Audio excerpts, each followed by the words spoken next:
আল্লাহর কাছে ক্ষমা চাও, দুনিয়াটা কিছুই না রে যুবক। ওই কবরে যাওয়ার পরে গুনাহগারের কবরের দুই পার্শ্বের মাটির চাপ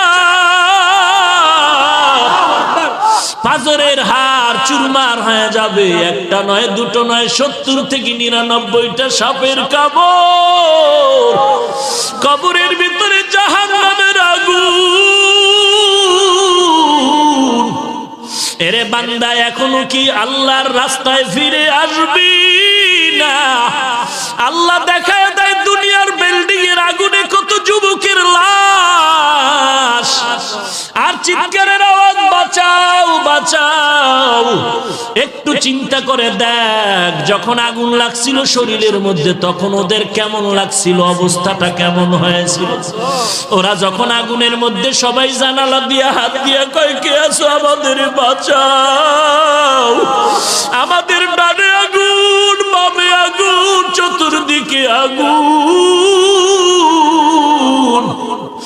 এই দুনিয়ার আগুন থেকে হাজার হাজার হাজার তাপের মাত্রার আগুন হবে জাহান্নামের আগুন। এরে যুবক, পায়ে হাত রেখে বলি, পাও দুইটা আগাইয়া দাও। আমি তোর পায়ে ধরে বলি, আর গুনাহ করিস না রে যুবক, আর গুনার পথে যাইও না। নামাজ পড়ো, পর্দা করো, মা বাবার খেদমত করো, আল্লাহ ওয়ালাদের দোয়া নিয়ে চলো।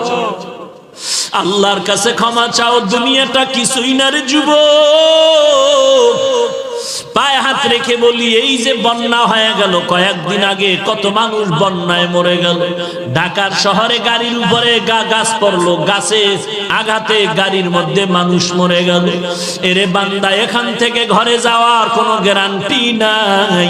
আবার রাত্রে বেলা ঘুমাবি, ভোরবেলা উঠার কোনো গ্যারান্টি নাই।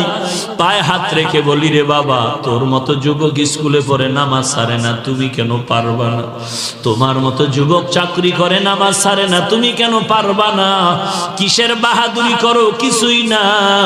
পায়ে হাত রেখে বলি, তওবা করে না, ও চোখের পানি ছেড়ে আল্লাহর কাছে ক্ষমা চাও, আর বলো, আল্লাহ, এই ময়দানে আমার মতো গুনাহগার কেউ নাই, তুমি মাফ করে দাও।